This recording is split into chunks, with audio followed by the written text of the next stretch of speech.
Hello, everyone, and welcome to the OCNJ Local, your podcast for everything happening here in America's greatest family resort. We're your hosts, Dominick Dougherty and Drew Fasy. And we are your local guys. True, man. It's May 1st. Countdown is? I mean, what, 26 days, 25 days? 26 days, yes, sir. Yeah, it's a little bit later this year. I feel like Memorial Day was pretty early last year. Kicked off that season super early. So, but no, man, it's starting to feel like summer. Had an 80 degree day this week. You know, haven't gone down into the 40s at night like, we can do it this time of year. So that's been pretty good. Nice day today for most of the day. Late in the afternoon, the wind shifted. It got a little ocean breeze, cooled us off a little bit, but it was a nice day. That's good though, man. That brings the warm water in. Get that warm water in. We can get out there barebacking soon, True. Do you remember that term, what that means? Back in the day? Do. Yes. Nice, man. So, dude, our city council segment is all out there for those of you that haven't tuned into those. They should be all released as of Thursday. Tomorrow, yeah. On Thursday, the last of them will come out on Spotify and Google Podcasts. Apple Podcasts as well, too. Apple Podcasts, yes. Yeah, man, they had their the debate this week on Monday. And I'll tell you what, man, the gloves came off a little bit in that debate. I heard there was. I didn't see it, but I heard I wasn't there. But I heard there might have been a bomb or two dropped. Oh man, I took Benny to get his haircut today, and I saw a copy of the Sentinel, and the front page had it was the Mainland Sentinel, not the Ocean City Sentinel, the Mainland Sentinel. Just to clarify that. And they had an article about it, and I started to read through it, and tell you what, quite a few candidates called a spade and let some of the behind the scenes dirty laundry be aired. It was surprising, to say the least. So it was there's definitely some bombs dropped. That's why you won't see me until May 15th. Yeah, you don't like to ruffle any feathers, Drew. You definitely don't. I, on the other hand, started off my morning with my feathers all kinds of ruffled, Drew. All kinds of ruffled. I could feel it in your text, Dom. Dude, you were hot. I was hot this morning, man. And, this is a shout out to any of the other local parents who have school-age kids, K through 12, who participated in the Hunger Games. That is May 1st in Ocean City. Hunger Games. It is. It is 100% the Hunger Games of Ocean City. And what I'm referring to is the registration process for summer camps. It is literally a no holds bar fight to the death at 9 a.m. on May 1st every single year to get your kid registered for the camp they want. And last year, the system crashed. So you had to go and register at the community center. It was the only place you could go. The system crashed. This year, the system did not crash. And by 9:03, everything was gone. Yeah, don't you think about waiting until 9:05 to register for a sports camp. You got to the morning sports you can get into. It's all the other camps that it's nearly like you can't put anything in your cart until 9 o'clock. You have to systematically get through and somehow get these camps for your kids. God forbid you put more than one camp in your cart at a time. It's literally. And you have two kids. How many camps are they doing? Or how many were they trying to do? We were trying to do a bunch. Unfortunately though, you get kicked out if you try to register for a camp that's already been taken and you got to start over. Oh. And literally by 9:03, everything was gone. And, it got me bothered because, they're great camps and there's a reason that it is the Hunger Games. and I know I'm not the only parent that said this before, but why isn't there a local registration day? Why can't on April 30th, can the locals have a chance to register? And I'm not saying that you get the locals get like full carte blanche and can go and take up a whole camp, because everybody deserves to have a piece and come and enjoy the camps. Absolutely. So, like, why can't you have like X amount of local seats per camp? And on April 30th, locals can go and try and register for those seats. If they get them, great, they're in the camp. If they're not, then they can try again the next day to get into like, the general population registration.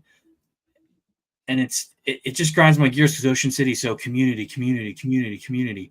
Well, it's summertime now, guys. So we appreciate you in the winter and everything you do in the winter for all of us. But come summertime, the tourists are here now. And if they want to get in and they need to do this, then, that's more important than a local kid going and experiencing one of these camps. And that just kind of, grinds my gears a little bit, to steal a line from Homer Simpson. It clearly did this morning. Like, you texted me, I think at 9:04. Yep, I did at 9:04. A little on the upset side. Yeah. So looking at both sides of the coin, right? Second homeowners who spend the summer down here, vacationers who want to enjoy the camps, nothing against them. And they make up a big part of it, right? So it's great that and it's one of the reasons that people come to Ocean City, right? And we don't want to spoil that. We don't want to anger anybody by prioritizing locals over second homeowners or vacationers. But you make a good point. I wasn't prepared for you to have such a rational argument that maybe a percentage of each camp could be open to locals a day in advance. Maybe it's, a certain number of spots. Maybe it's a percentage of spots open to locals. And if they're filled by locals on that day, then if you're a local and you want to get into it, then you have to go through the process like everybody else. And if they're not, at least you've given the opportunity, right? You've given exactly. the locals the opportunity, which is, I think it would be a good resolution. And you're an IT guy, you could probably figure out how to do that.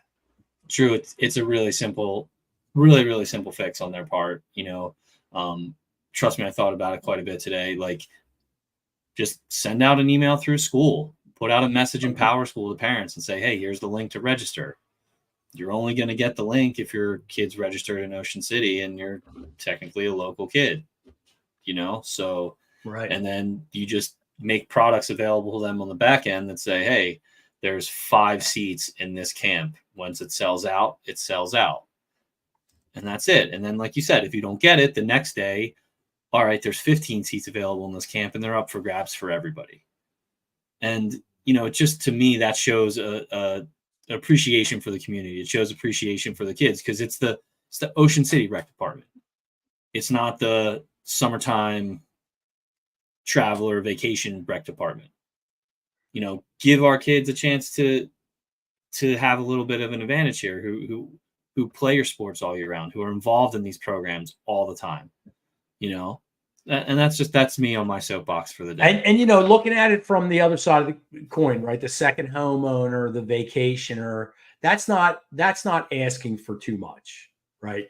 You're not asking for every local resident to get a free beach tag, right?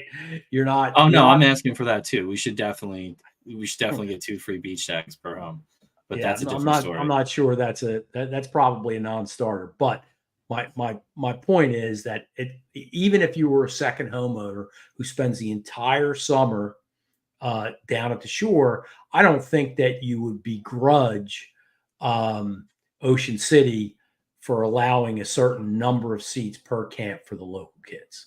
I don't see how you could begrudge that, right? So I don't think it's an overreach, Dom. And of course, native kids of natives, they automatically Oh, get into every camp. It doesn't matter. well, of course. They don't even have to register. They They just don't show register. up. They just show up. They just show up and bam, they're in.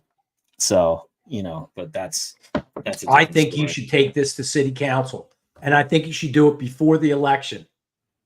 Oh yeah, because they're definitely paying attention. You know, hey, maybe one of them will listen and hear this, and when it comes time to get elected, they'll say, "Oh, hey, that might be a halfway decent idea from this lunatic." Well, I know we have at least one city councilman who's a regular listener. Wow. And he's been on our show. Well, they've all been on it at this point, Drew. Well, yeah, most. I know what you're saying. Yeah, yeah. So, but no, like I just think like, hey, it's not that hard of a thing to do technology wise, and you know, I'm not saying, and like I said, like you said, Drew, I'm not saying that you know local kids only in these camps or anything like that by any means. Just give us an advantage to. I wouldn't even say give us an advantage. Give us some seats that we can register for beforehand so that we're not lumped into this giant pool of so many people. Like, I can't imagine how many people all over the Northeast were sitting at their computer at 9 a.m. today. Like, refresh. It's like trying to buy Taylor Swift tickets or something. Like, that's what I would equate it to. But I'm telling you, 3 minutes gone. Yeah. It was like I know. Believe it was like trying to buy tickets to the state championship basketball game. Gone. 1 minute. Gone. Right. You know, I remember going through it, Dom. We kind of, Kirsten and I kind of made the decision at some point that it's just we're not going to do the camps. It's just too big a hassle. Yeah, it's like I'm already strategizing for next year. I kid you not. Like I got some ideas, I got some plans. You want to hack the system? No, I'm not going to go that far, but you know. I would tell you them, but like I said, it's the Hunger Games. I can't divulge my secrets to any potential other parents that are listening because that's right. You know, I love you all the time, except for those 3 minutes on May 1st. That's when it's all no holds bar. All right. So you got any shout outs for us today, Drew? Because I'm done. Thank you everyone for listening to my rant. I appreciate it. You can all bill my insurance later for therapy. I appreciate it. So I do have a couple shout outs, and being that you were trying to register your children, one of the shout outs is to your son, my main man, Benedetto Dougherty. Benny plays for the Expos in our local Little League program, the OCYAA. Benny had a game. Benny had a really nice hit. He had a really nice attempt at a bunt. I've been trying to encourage him to bunt because he's fast, and bunts produce in Little League because the fielding is not fantastic and bunting is not encouraged, put it to you that way. And he had a really nice play in the field and some really good backups in the field, which I appreciated. So shout out to Benedetto Dougherty. And you know, I'm gonna piggyback on that real quick and give a shout out to the whole team. You know, for a group of kids who, you know, don't really practice together, who kind of just get thrown together at the beginning of the season, they've come together and really gelled and showed a lot of resilience. You got a lot of young players on that team for Little League. You know, a lot of them are you know, 9, 10 going up against 12-year-olds. And at that age, that makes a big difference. It does. And, you know, got to give a shout out to the coaches, you know, Rick Lento, Rotundi, Tom Rotundi, and Nick Winsmore and Rocco Rossetti. They all help out. And Rocco, right. You know, you got a good coaching staff there. You got a really good coaching staff there. Yeah. And, you know, I think I attribute a lot of the success the kids are having to, and the way they gel together, the way those guys work together. You know, you can see that they all work together. They all play off each other. They all have nothing but positive things to say about the kids, you know, and are good role models for the kids. So, you know, shout 100%. Out to there's 4 guys that if my son were playing any sport really, but if my son were playing Little League right now, I would want any of those 4 coaches coaching my son. 100%. Yeah, no, they're good guys, and you know, got a good young team, fun to watch, very gritty, a lot of gritty games. Yeah. You know, They work hard. so. All right, so moving on. The second shout out is to the OCHS girls flag football team. Oh yeah, They new won this year. today. I'm sorry? It's new this year. No, it was second year actually. Second year, okay. Yeah, second year. It's second year. They're a club sport. Second year that's been sanctioned by the NJSIAA, and by next season, it's going to be a varsity sport. Wow. And Ocean City has a very young team. There's no seniors on the team. Their quarterback is a freshman. They have a lot of freshmen, a lot of sophomores. There's 22 kids on the team, and they beat Pleasantville 20-6 today, and are 2-1 on the season. Savannah Rolls is the freshman quarterback, and kid's got a gun. There's a kid named Kaya Ray. I think she's a sophomore. And Dom, you think I'm fast? This girl has some wheels, man. She can fly. And maybe you should race her. And she would blow my doors in, believe me. And a good football player. She knows the game. You can tell she's got a nose for the ball. Really good, good little player. And so they won, and they're 2-1. So shout out to the girls flag football team. My final shout out. Wait a minute. Speaking of flag football, I'm going to shout out my own kid. Threw 8 touchdown passes this weekend in his game. 7 of them to his buddy Jackson Donovan from 8 touchdown passes. Yeah, 8 touchdown passes. 7 of them that to beats Nick Foles. Listen, 7 Nick of them. 7 as an Eagle. Yes, 8 touchdown passes. 7 of them were to his buddy Jackson Donovan from Linwood, who he's been playing with in the spring for four seasons now. And I'll tell you what, though, 4 of them were legit touchdown passes. The other 4 of them were Jackson just making people miss and just turning on the wheels. Their team's playing really well. They're gelling, and it's fun to see them have some success on the field, at least in flag after a tough injury riddled tackle season this year. But no, good for you, Benny. Not to steal the thunder of the Ocean City girls flag football team. Congrats on your win over longtime rival Pleasantville. Yeah, good stuff, Ben. So my final is to shout out is to Carissa Kelly. Carissa, as probably everyone knows by now, was in a car accident at 18th and Bay. She was on a bicycle, pretty significant injuries. Carissa is now home, and thankfully, by all accounts, is beginning her road to recovery. So shout out to Carissa. We wish you well. Awesome. That's great news. Yeah, I know after the flood of information that came out last week or the week before, it's good to hear an update that things are going well and we're on our road to recovery. Yeah. So I got one more shout out, and then we'll wrap this all up and we'll get into our topic today, Boardwalk Etiquette. My shout out is to you, Drew Fasy. You. Last week I called Drew randomly and I said, "Yo, Drew, come on. I need you to come help me. I got to go buy this grill off Facebook Marketplace." Now, listen, neither of us ended up dead, so that's a plus. But we took a nice drive through scenic Dennis Township and went and picked up this incredibly heavy grill. And Drew was like, "Yeah, sure. Screw it. Let's go." Dropped what he was doing, took us, and then, we got back to OC, and our buddy Ken came and helped us because 2 of us would have. Yeah, we needed him big time. But Drew, man, I spent a good amount of time getting that thing all clean. It looks brand new now, so gonna have some barbecue soon. And you and Kier and Lulu are more than welcome to come over and hang out. Well, you caught me. You called me when I was in the car on my way somewhere, and I didn't have my Rolodex of excuses at the ready. So yeah, and it was a good drive. I mean, we went down that road. I forget what road it was, but I don't think I had ever been on that road before out in South Dennis. Was it, Dom? South Dennis, but we were like right by 47. It was like almost like main main drag there. It was pretty. There were a lot of nice old homes. It was cool. It was very cool. It was very Yeah. cool. Nice old homes, and where you bought the grill was a beautiful big property. Yeah, that was good times until we had to lift on and off.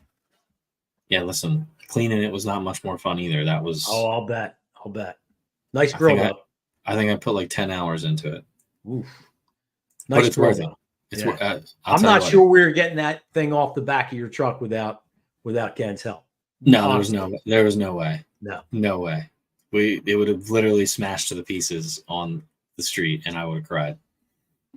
So, but anyway, we're going to take a quick break here from our sponsors, and when we get back, we're going to discuss Boardwalk etiquette.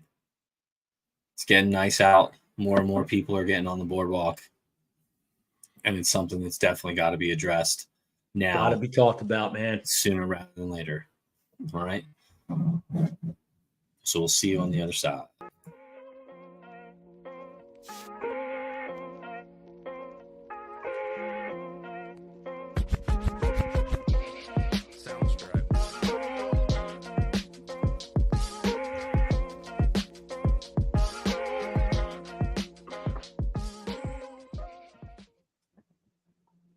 All right, everyone, we're back. And today's episode is to discuss boardwalk etiquette. You know, Drew, on Sunday, I think it was, we had a registration for the Junior Raiders, an early event up at Gillies. And Ben and I rode our bikes up there, and the boardwalk was packed. I mean, it was difficult to ride your bike on the boardwalk. You know, you're still allowed to ride your bike on the boardwalk any time of day up until Memorial Day. It was wild though. There were people everywhere, all over the place, and it was great. It was good to see people. It was nice to have people back. It's there for everyone to enjoy. And that's great. Got to understand the unwritten rules though. Let's discuss them. Please. So, little history. One of the crown jewels of America's greatest family resort, the Ocean City Boardwalk. It spans 2.5 miles and runs from St. James Place to 23rd Street. The boardwalk was first built in 1880 and at the time ran from 2nd Street to 4th Street. In 1885, plans were made to build a boardwalk the entire length of the island, but obviously never came to fruition. It was lengthened at various times over the years, and it was damaged by storms and rebuilt and reconfigured numerous times. And in 1927, a catastrophic fire burned basically the entire boardwalk, or much of the boardwalk. The boardwalk was then rebuilt on concrete pilings 300 feet closer to the ocean in pretty much its current configuration, although there's been changes, there's been storms and damage and what have you, but it's basically where it is now. The Music Pier opened on the boardwalk in 1929. There's a couple of restaurants on the north end, Oves and Browns, but the most of the retail, amusements, other attractions, and restaurants are confined to 6th Street, between 6th Street and 14th Street. And as a note, Dom, you'll be interested in this. The first boardwalk hotel, possibly not the last boardwalk hotel, but the first boardwalk hotel was the Breakers on Delancey Place. It opened in 1912 and closed in 1970. So the boardwalk currently serves as a byway for biking, walking, and jogging. Distance is marked every quarter mile. From May 15th to Labor Day, And on Saturdays between Labor Day and Indian Summer Weekend, bike traffic is limited to the hours between 5 a.m. and 12 p.m. for safety. May 15th? Yes, May 15th. That's the date. I always thought it was a Memorial Day. Nope, May 15th. They want to get people used to not riding. So it's 2 weeks, generally 2 weeks before Labor Day. With the exception of Ocean City School District children who ride to and from school by bike. They are allowed to return home on their bike after school. And I was actually involved in changing the ordinance to allow that because kids would, at the beginning and end of the school year, kids would ride their bikes to school on the boardwalk for safety and for ease, really, especially at the high school, but then not be allowed to ride home on the boardwalk. And we changed that ordinance to allow school children to ride on the boardwalk to be safer. Smart. Yep. And council, the administration supported it. Council unanimously approved it. So that's a little known kind of asterisk to that ordinance. So etiquette. A while back. Wait. Before we get into etiquette here, okay. I'm gonna play devil's advocate here. Okay. I almost think that we could extend those hours and be okay. I feel like by noon, a lot of people are on the beach. A lot of people are, it's hot. Not a lot of people want to be riding their bike. I could see us taking it to maybe 3 o'clock, 3:30. Maybe as an experiment one time. Just because, like you said, it's safer. So, if kids want to go meet up with their friends, a lot of times I want to go take my kids down to the beach. Can't go to the beach at 8th Street. It's jam-packed. So I'm going down to 20th Street, but I got to ride on the road and stuff. If I could just take the boardwalk down, it might be a little bit safer. Just saying, maybe I could get a locals only card or something that could let me do that. So as you know, if you were a native, you would be allowed to do that. That's true. I forgot. But you're just a local, so just a local. And as you also know, change is difficult in small towns. Ocean City not being any different than most small towns. So, trying to sell changing that from noon to 3 o'clock in the afternoon, unless bit of an uphill battle. Unless it's a variance for a developer, change is hard. Change is hard. Okay, so etiquette. So this is a starting point. Okay. But I think it's a good starting point. A couple points. So on the boardwalk, there are lanes for runners from the center out in both directions. Runners, bicycles, and surreys in that order.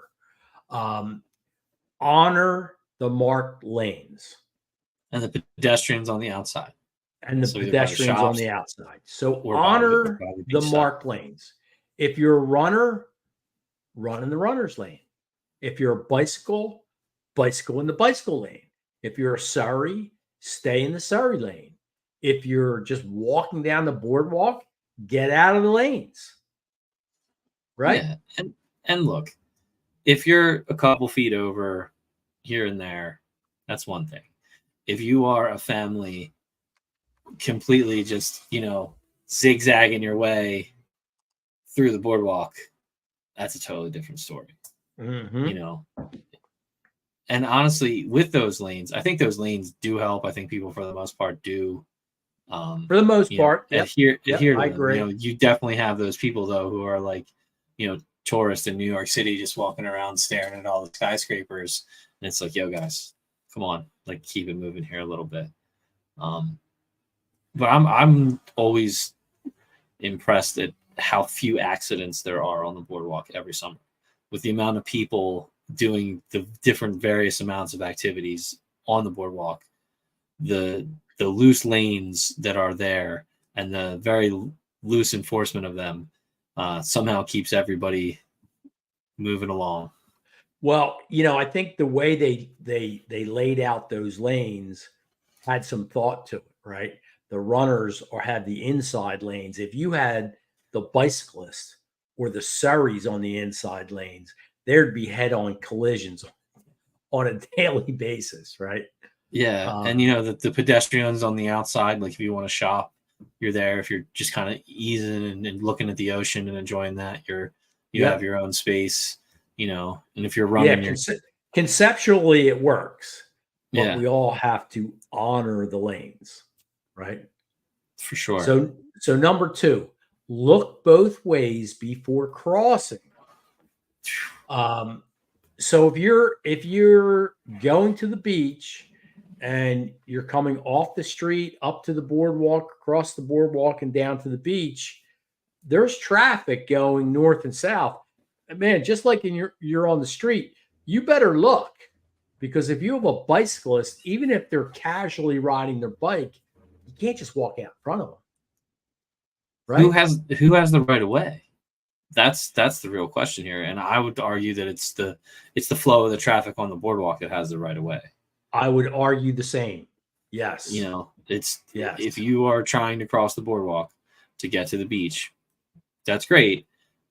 You must yield, though. You got to yield. The people on the boardwalk. I totally agree, Dom, and take that to the street. If you're looking to cross the street, regardless of current laws, if you have a 2,000-pound vehicle doing 25 miles an hour, you better yield to that vehicle. Just common sense tells you to yield to that vehicle, right? Yeah. Same with crossing the boardwalk. Common sense tells you to yield with the majority of the traffic. And 100%. And it goes for even if you're walking and you want to cross the boardwalk, turn around and look and see what's behind you before you just decide to cross the boardwalk.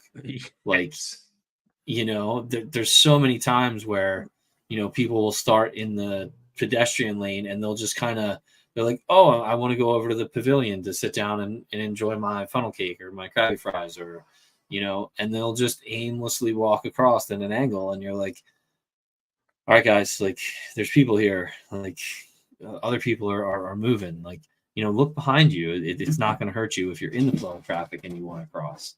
So which leads me to the next, which is not only look both ways before crossing, but look behind you before stopping. Nothing bugs me more when I'm walking down the boardwalk and a family of 5 who, generally speaking, are walking shoulder to shoulder. They see something in a store that holds their interest, and they stop. And it's harder to break stride and get around a family of 5 abreast. So look behind you before just stopping. Yeah, no, it's really just the fact, look, enjoy it, have fun, love the boardwalk. We all love it. It's one of the great things, like you said, one of the crown jewels of Ocean City. Just be mindful, though, that there's other people who are enjoying it as well, too. Yep. And everyone's enjoying it in their own certain special way. For you, it might be going for a brisk walk. For someone else, it might be shopping. Just look around and be mindful of the other people that are there. Yep. All right, next up, move Surreys, bikes, and bodies to the edge of the boardwalk when you stop to keep traffic flowing. Kind of same topic, right? Yeah, man. Just let it flow. Let it do its thing. Flow. Like you said. Let it flow. There you go, Dom. Let it flow. Just let it flow. Let it happen. Let the boardwalk be the boardwalk and in all its majestic beauty, just do its thing. You know, I will say this though, there are some areas of the boardwalk where this is almost impossible. The line for Manco Manco, someone's got to figure out how to work that in a way so that everybody feels comfortable, like, hey, I'm the next one in line to get a pizza, without having it go across the boardwalk and then snake down up against the thing. Like, you know, it's good pie. It's a great time to sit at the counter at a table and have a slice of pizza or enjoy something with your family. Lots of good dudes that work there, and good stuff. Like, we got to figure out that line. So Brown's figured it out. Brown's has the donuts. Yeah, Brown's Donuts. They have feet painted along the railing, so that to stand, form the line along the railing and not across the boardwalk. Brown's is a little different. Like you're at First Street. It's not like a major artery like 9th Street is. No, I agree. It's the narrow part of the boardwalk, so it could be problematic, but there's definitely not as much traffic.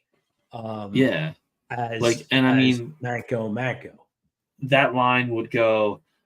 This is just me off the top of my head, though. You could go down the side of the building. You know what I mean? Like down the ramp towards being off the boardwalk against the side of the building at Manco. And that would alleviate some of the congestion. I think let's go Kramer and go vertical. Let's go levels. Levels, man. It's all about levels. Just like next up, that's right. Or spiral them up. Yeah. Understand that walking 4 or 5 abreast blocks traffic, particularly at the narrow ends of the boardwalk. So again, same thing, pet peeve. You got a family of 9, right? Grandparents, their children, their spouses, their grandchildren, and they're walking just, abreast along the boardwalk, and they're strolling. I want to move. I have a promenade cheesesteak to get to. I gotta go. Especially in those other lanes. Like, one of the things I never could grasp is okay, I'm walking on the boardwalk. It's the middle of July. There's nobody in front of me for 10 feet, or there's no one in front of me for, let's say, 30 or 40 feet. I look to my left, and the person to the left of me is standing at the white line, and they're walking basically on that white line in the narrow sections. And I look to my right, and there's the benches and the railing. You got to be thinking wow, my party is holding up this whole section of the boardwalk right now. You would think, but and then all of a sudden there's a break and people just start flying past you. It's right. Come on. Or the amount of times you come so close, or you're going really slow behind someone. In the north end, I think it's really a north end thing, is the bell on the bike. And the ting ting ting ting ting ting. Oh man, that come on, on my left, or just be patient and wait. The bell though, that's definitely a north end thing. It and is. The other thing too is, yeah, I understand all the families want to walk on the boardwalk and enjoy it, and it's a great memory. If your child is learning how to walk, or is still at that phase where they're going to dart off and go in any direction at any given time, it might not be best to have them walking at least between the hours of 9 and 12 when bikes are on the boardwalk. When it's just people walking around, that's a different story. On Sunday, I had a little kid, and I swear to God, this is true, Drew, beelining straight at my bike. I slam on my brakes, and the kid comes up and just grabs the spokes of my bike. And I'm and the the dad's like, "Oh my God, I'm so sorry." I'm like, "That's cool, man. You're all good. I get it." Like, but this kid, like, if you had someone else who wasn't, aware of the boardwalk and what it can be, like, that little kid would have been, Yeah. wouldn't have been a good Yeah. situation. So, like, Yeah. if your kids are not the best at walking, 9 to 12 is not the time to go for a walk at night. Enjoy it. Take them out, let them run around, let them, bump into people. But when those bikes are out there, probably not a good idea. Dangerous. Yep. Yeah. Okay. Finally, use the road, not the boardwalk, for training or speed on a bicycle. You would think that this is just common sense, right? That 11 o'clock on a Saturday morning, you shouldn't be, dressed in spandex, trying to get your miles in on the boardwalk. But you see these guys up there and they're flying, and they just lack common sense. That's not what the boardwalk is meant for. February, have at it, right? Well, I think you want have. You want to go as fast as you can on the boardwalk in February, have at it. Summer, no bueno. Well, it's not even just the cyclists. I think you have some people on mountain bikes who are just flying around on the boardwalk at those times. And we're not even going to get into the e-bikes, Dom. We're not going near that. No, we're staying away from those. We're staying away from these. I agree with you, though. I have seen an increase in the number of people who are trying to teach their kid how to ride their bike on the boardwalk. No bueno. You know where actually a really good place to teach your kid to ride their bike is? At low tide on the beach. That is a great place to teach your kid how to ride a great place to teach your kid to ride their bike. The sand is soft. If they fall, they're not going to get wickedly hurt. It's hard. The sand's soft, but it's hard enough though to support them on their bike because they don't really weigh that much, and you're not going to have anybody around. You don't really have to worry about too much, and you still, if you're looking for that ambiance, that I learned how to ride my bike on the boardwalk. Well, you learn how to ride your bike on the beach. That's even better, if you ask me. But that's a great place to go to teach your kid how to ride their bike. And, and if your kid's still on training wheels, no, not the boardwalk. No, just no. Yeah. Now, I don't know if that adheres to what I like to refer to as the South End Boardwalk. And that's what I call Central Avenue between 34th Street and 59th Street. I call that the South End Boardwalk. Because if you ever go down there around the times between 9 and 12, you basically have all of the activities of the boardwalk taking place on Central Avenue there. You got cyclists, kids learning how to ride their bike, people running, people walking. So I call that the South End Boardwalk.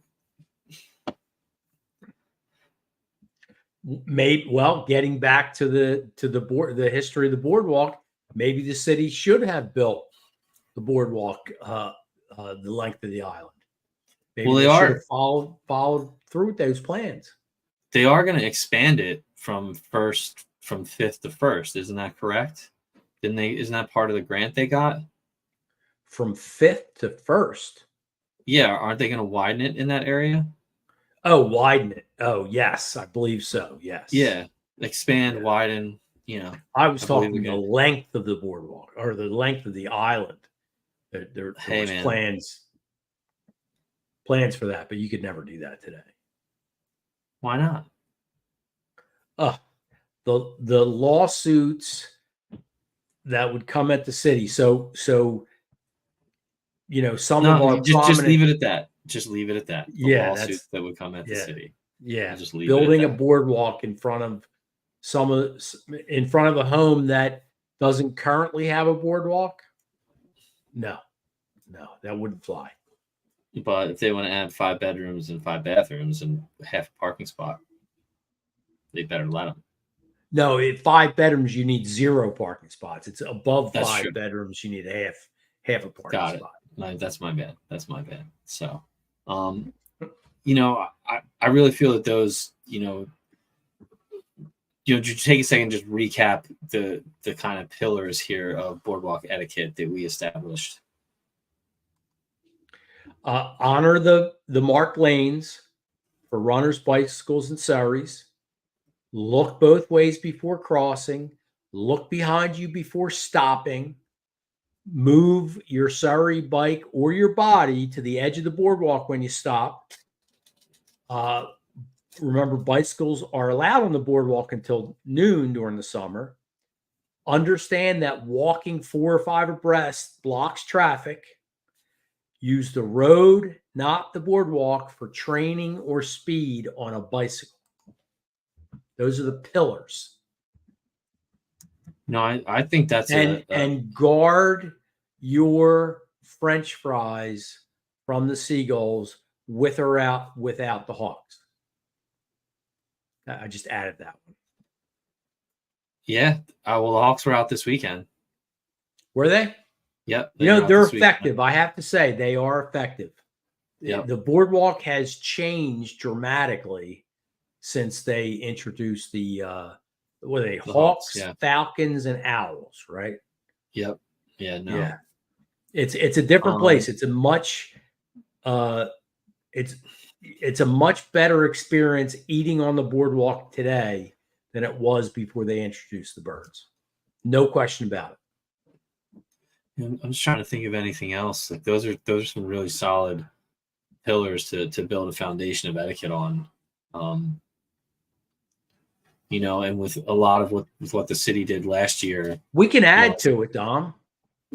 We can, don't wear your pants below your buttocks on the boardwalk. Hey, listen, that's a different story for a different time. That's don't play your music that I don't want to hear too loud.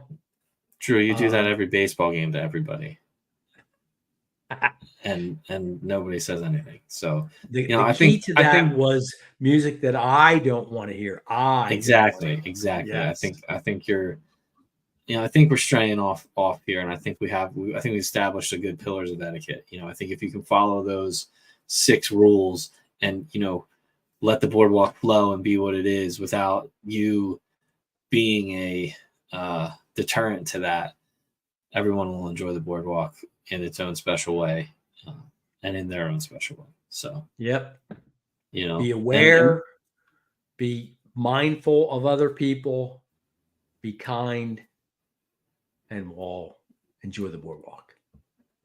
And, maybe mid-July we can revisit this topic and see, boardwalk etiquette part 2. There's nothing to say we can't come back to it because it's going to evolve as the boardwalk evolves. It might be interesting to involve a boardwalk merchant in this conversation. Yeah, that's a little different perspective, Ooh, yeah, because we're talking more about the actual boardwalk, but what's the etiquette when you're, shopping? I think for them it's going to be mostly, hey, just pay for your stuff. Stop shoplifting. Right. Don't steal my stuff. Don't steal my stuff. Just pay me for my stuff. Maybe we bring back Wes Kazmark. Maybe we bring back Jody Levchuk. I mean, it might be interesting to hear their perspective on boardwalk etiquette. And there's 2 guys who have been on our show before and have been on the boardwalk, their entire lives, really. Yeah, or maybe we get wild and we go live on the boardwalk one night and we ask people walking by, what's your pet peeve and what do you think is a pillar of etiquette here on the boardwalk in Ocean City? I think that might be a good one. Hey, let's go for it. All right.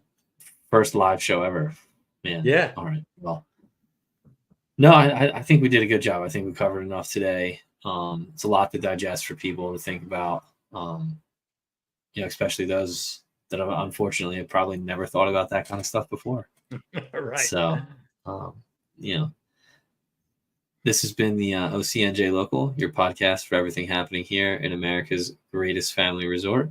Looking forward to having you on the boardwalk with your newfound sense of etiquette soon. We are 26 your days. local guy. 26 days, baby. 26 days.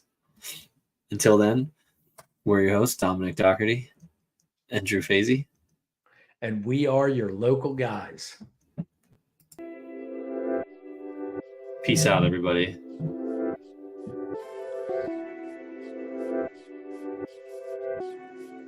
What the heck is that? I picked a different music by accident.